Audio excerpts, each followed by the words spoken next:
Shalawam. I'm your brother Jeremiah from the branch of GMS, South Carolina Midlands. And before we start off, all praise, honor, and glory belongs to Yahawah, Bahasham, Yahawashi, Bahasham, Rakakwadash.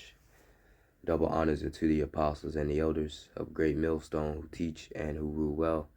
And Shalawam to you, hopeful elect, scattered abroad throughout the four corners of the earth. Shalawam. Penalties for taking the Charagma. And, we know by now that the Charagma is the Greek word to say the word mark, known in Revelation 13 and 16 on down. And, when this Charagma or mark, which is the RFID micro C-hub, is enforced, it's known as the hour of temptation in Revelation 3 and 10, which the Lord is going to keep the hopeful elect from that time. He's going to keep them from taking it during that time. Excuse me. And Lord will, we're of that number. So, getting into some of the penalties for taking that device. Let's start off in the book of Revelation, chapter 16 and verse 1.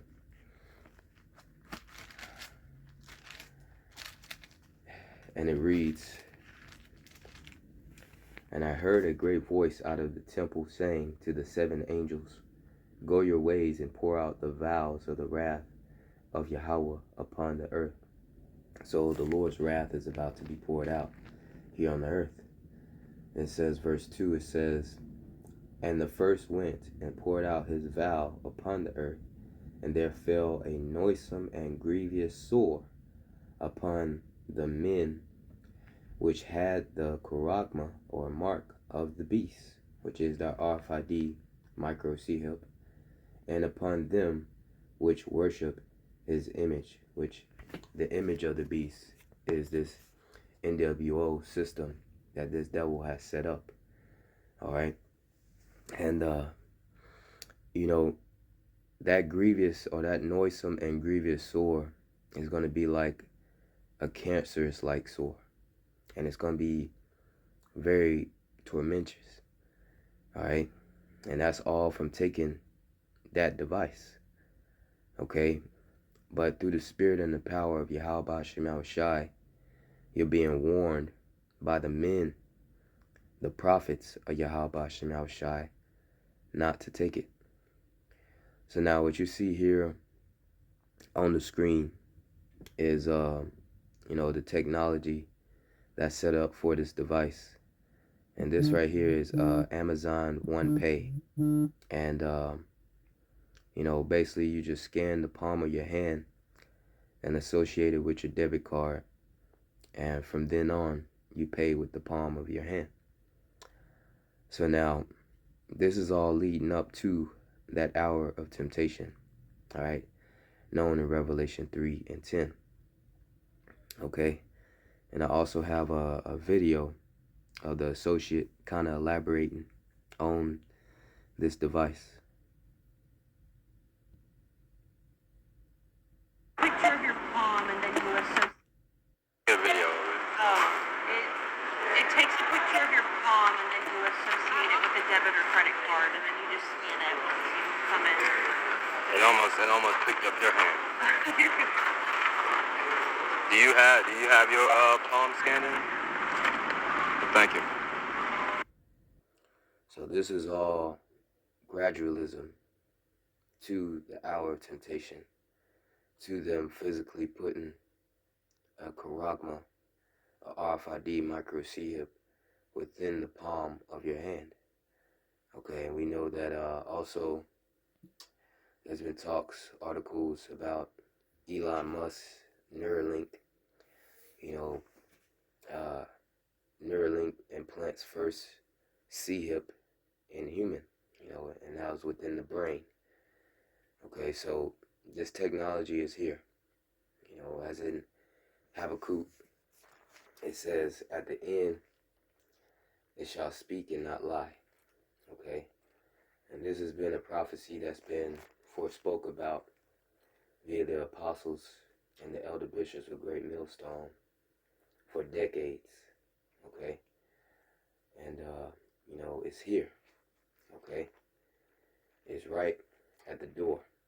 All right? So just reading Habakkuk 2 and 3. For the vision, dealing with prophecy, is yet for an appointed time.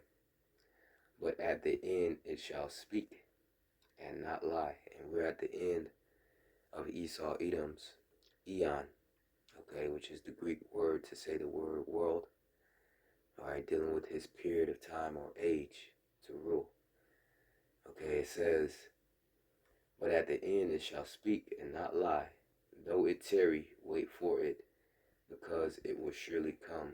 It will not tarry. And it's here, man. Okay? It isn't enforced yet. Okay? But that technology is here. All right? And it will be enforced according to prophecy, man. All right? Revelation chapter 13 and verse 16. And it reads, and he, dealing with Esau Edom, the so-called white man, dealing with the wicked elite, and he causeth all, both small and great, rich and poor, free and bond, to receive a charagma in their right hand.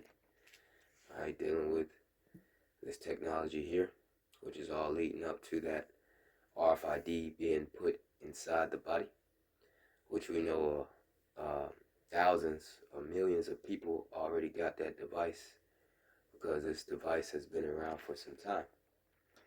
And it says to receive a charagma in their right hand or in their foreheads. And now that's dealing with, Elon Musk and other companies putting that charagma within the brain. Okay? So the vision is speaking loud and clear, man. Okay? We're here. All right? This is what we've been warned about. And this is what we've been giving warning about. All right? Via the Rekakodash of Yahawah, Bahasham, Yahawashi. So I'm going to let this video play and, get into the other penalty of taking that charagma, okay? And crazy thing is, I was playing this video because I left my headphones, so I couldn't listen to it in private. So I was just playing this video. I was just getting the information on the charagma within the brain, dealing with this Neuralink program. And then I asked one of the younger Jakes, he's probably about 24. I asked him, would you take that device, if it was able to, restore sight or, allow you to walk again? And Jake said he would take it, man. Okay? Jake said that he would take the device if it allowed him to, get an upgrade. He even went as far as to say he want to, get robotic arms and, robotic legs so, he could jump off a 20-foot building. So that just shows you the mind state of Jake, man. When this device is enforced and pushed, especially with the threat of death, for not taking it, Jake is going to take it. 2/3 are going to take that device, because Jake already has it in their minds that if it can upgrade them in some way, shape, or form, they will take it, instead of waiting on the Lord and receiving an immortal body. But nonetheless, I'm going to play this video and get into the next penalty for taking that charagma. I'm really excited to show you what we've got. I think it's going to blow your mind. Well, maybe literally, a major breakthrough, medical breakthrough, or the terrifying birth of the first cyborg. Elon Musk says his brain-machine interface startup Neuralink has successfully implanted its first brain chip into a human subject. Now, no specifics were given about the implant recipient, but the company previously announced they were looking for participants who suffer from quadriplegia or neurological disorders. With more on this groundbreaking and also controversial implant, I am joined once again by Chris Mattman, author and international expert in AI and machine learning. Last night, you were with me to talk about your op-ed in the New York Times. AI is coming for the past two. Now we're going to talk about Elon Musk, and this is really mind-boggling. I used that term with you last night. I think it's fitting here tonight. What are the benefits here for this chip implant in the brain? Marla, thanks for having me on, and what a time we live in. So the benefits are, as you said, the patients that they were recruiting for this are folks who are paraplegic, who've lost motor control of their limbs, and so on and so forth.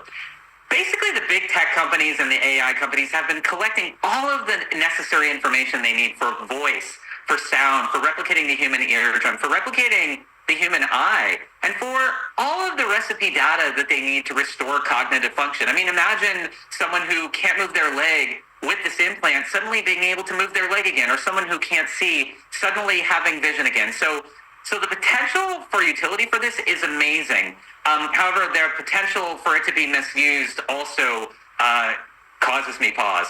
Well, and just to, really hit this home in simple terms, it's sort of the power of thought, right? I mean, that's how that works, that you would be able to think about it, and then if you couldn't move your leg, for instance, then you would be able to?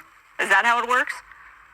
Yeah, so Marla, the way that it works is basically exactly that. So a neural chip, or the chip that Neuralink is basically deploying and building, it replicates brain function, which also includes actuation. It's not just thinking about something, but it's actually doing it. Actuation is the process that we think about moving our arms, or we think about seeing. Some of these are sensory functions that we just do, but yes, it replicates even the motor functions. Wow. Okay. Well, let's talk about, those are the benefits. What about the concerns? And there are a lot of concerns. I mean, essentially, it's where us humans could become robots or cyborgs. Yeah, and Marla, it's even worse than that. Can you imagine also dreams that were private to you, that you never intended to be sort of exfiltrated, suddenly becoming available to use to maybe sell you products in your Tesla or something like that, or even worse, other advertisers. So with the ability to read your brainwaves and to translate them into thoughts, I mean, we just had the international gathering in Davos of the world's elite, and some of the things they were actually talking about was literally that. It was reading your thoughts, knowing when brainwaves map to objects, knowing that when they map to your desires. And so those are the things that we don't have the regulations for yet. When this stuff is sucked up into Neuralink, what Neuralink is actually going to do with that is unclear. And so that's what's giving, I think, me and others pause. Yeah, and to be clear, the FDA also approved this, so there's that layer of regulation already. In less than a minute, how close are we for this to really become more widespread? I think our only limitation with that, Marla, is patients signing up for doing this. It's still boutique. It's still very opaque in the sense of actually signing up. And so only in the worst cases, someone who is paraplegic or somebody who has some debilitating disease, they're going to sign up. But, if you look at the population for the world, there is this sort of change in sentiment. We talk, Terminator used to scare people, but now it's something that's seen as cool on TikTok and things like that. So I actually think in the next 5 years, you're probably going to see about 5,000 to 6,000 implants of this at a minimum. And so I think it's only going to become more widespread, and that's why it's even more important that we start to actually care about regulating this and care about where the data is going. Wow, yeah, because we're concerned about the unintended consequences, of course. Okay, always a fascinating conversation with you. So you can see, Sleazy trying to present all these different type of benefits from taking this Charagma. Alright, but we know that, the end result is that these wicked elites, they want to control you, man. Okay, they don't want to help you, especially you Israelites, you so-called blacks, Hispanics, and Native Americans of today. Alright, this is Sirach, or the book of Ecclesiasticus 12 and 10. Never trust thine enemy. And the scripture said never. And your primary enemy is Esau, Edom. Okay, dealing with the so-called white man. Starting with the wicked elite. Okay? Never trust thine enemy, for like as iron rusteth, so is his wickedness. This devil is always going to be the wicked. because that's what Yahawashi created him to be. Okay? You know, who can make a clean thing out of an unclean? Okay? This devil will perpetually be wicked. Okay? And this devil, you know, according to Ezekiel 35:5, he has a perpetual hatred against you Israelites, you so-called blacks, Hispanics, and Native Americans of today, which is all goes back to Genesis, the beginning, you know, dealing with Jacob and Esau. You know, when Jacob received the blessing, you know, Esau, you know, he had it within his heart, his mind, to slay his brother Jacob. And, you know, you see that today. And this devil wants to do that, you know, on a wide scale. You know, if this devil could, you know, if this devil had his way, he would eradicate us. All right, but that's not according to the will of the Lord, man. All right, but let me get this real quick before we get into the last penalty. This is 2 Corinthians. Put the precepts back on the screen. This is 2 Corinthians 2:11. Least Satan should get an advantage of us, for we are not ignorant of his devices. All right, and you know, this is dealing with Sleazy E, the so-called white man. You know, dealing with his wicked plans, you know, his schemes, you know, that he has to fulfill his NWO, you know, his New World Order. We're not ignorant of that. All right, and that's via the Rakakwadash. All right, when he pushes forth this device, this Charagma, is not to bring peace, is not to help people out. All right, though he'll present it, you know, and package it that way, you know, to bring, you know, order out of chaos. You know, this devil ultimately wants to be like the Most High. He wants to know all your whereabouts. He wants to know everything that you're doing. Okay? And this is what we're not ignorant of, man. And this is why we warn you not to take that device. Okay? So now getting into the last penalty of taking that Charagma. And Revelation 14 and verse 9. It says, and the third angel followed them, saying with a loud voice, if any man worship the beast, which the beast, you know, is this revised Roman Empire. Okay? It says, and his image, which is this NWO system that this devil has set up across, you know, the world, you know, this digital system, you know, all leading towards his Charagma. Okay? It says, and receive his Charagma in his forehead or in his hand. All right, so whichever way you take it. All right, forehead or hand. Okay. The same shall drink of the wine of the wrath of Yahawah, Bahasham Yahawashi, which is poured out without mixture into the cup of his indignation, his righteous anger. And he shall be tormented with fire and brimstone in the presence of the holy angels and in the presence of the Lamb. Alright, so you're going to be burned in that second death, that ICBM, thermonuclear destruction, alright, before Yahawashi and the angels, and Lord will, and before us, man, because we're angels, we're messengers of Yahawashi, and we hope to be on, you know, the chariot, okay, of Yahawashi to escape that destruction. So Lord will, this is edifying through the Spirit and the power of Yahawashi. I'm going to end off by giving all praises to Yahawashi. God, La, Yahawah, Bahasham, Yahawashi, Bahasham, Rakakwadash. Double honors unto the apostles and the elders of Great Millstone who teach and who rule well. And Shalawam to your hopeful elect. Shalawam.